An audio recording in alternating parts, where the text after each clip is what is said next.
This is a true story. I had been searching for a jade medallion with a phoenix carved on it for almost 6 months, with no success. I'm not sure why I had it so fixed in my mind to have one, but it was just one of those things, you know. I knew it was out there waiting for me, somewhere. The story. It was the 4th of July, 2004, and our family went on a trip. There was my husband, my 18-year-old daughter, and the two youngest sons with us, ages 12 and 9. We had gone to Rohnert Park, north of Santa Rosa, to visit the beach and enjoy the fireworks in Petaluma that weekend. We had arrived on a Friday night, and Sunday was the 4th. We went to the beach on that Saturday and had a wonderful time. And when Sunday came, we dutifully went to Petaluma only to discover that the fireworks were the night before. Crestfallen and woebegone, we were almost ready to give up.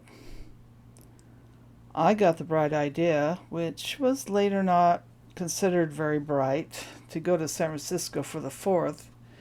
We hopped in our car and headed out. We arrived late in the day at Sausalito, which is across the bay. One of our favorite things to do is to travel the ferry across. It's a real hassle to drive in San Francisco, and the buses make it easy to commute within the city.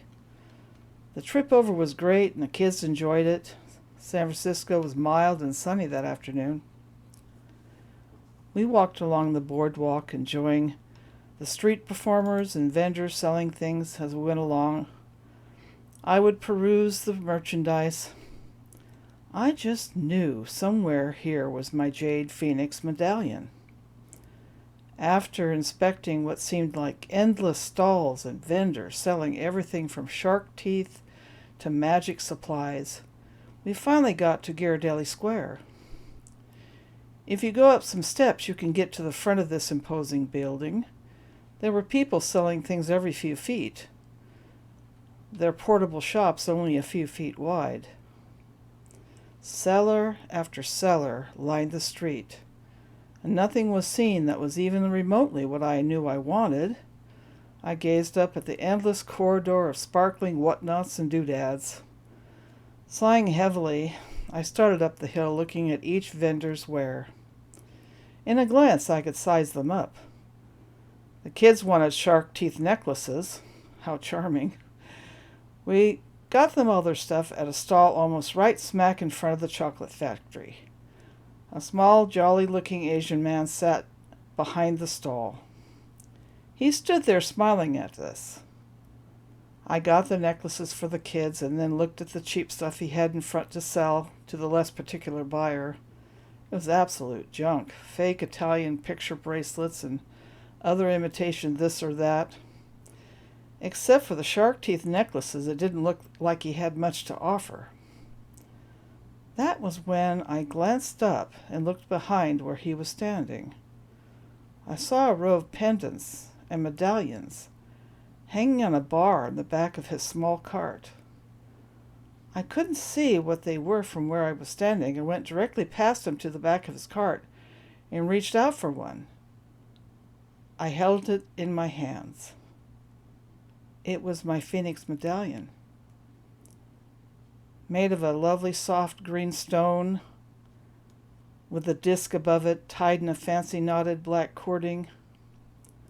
The phoenix is flying and blowing out smoke, and on the back is various Chinese astrology and I Ching symbols. I looked at that old smiling face gazing at me, and I said, "How much?" He said, $20. After all, it was made for me. It's kind of funny.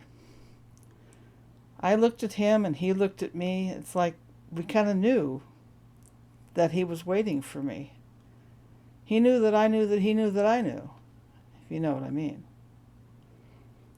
Just a footnote. In all the investigation of jewelry online and elsewhere that I had done in my efforts to find it, I discovered the yang symbol of the dragon, which is much more common to find in jewelry. Finding the yin symbol, the feminine, the phoenix, is particularly challenging. I know I was guided to find that medallion. The adventure of getting home, well, that's a story for another day.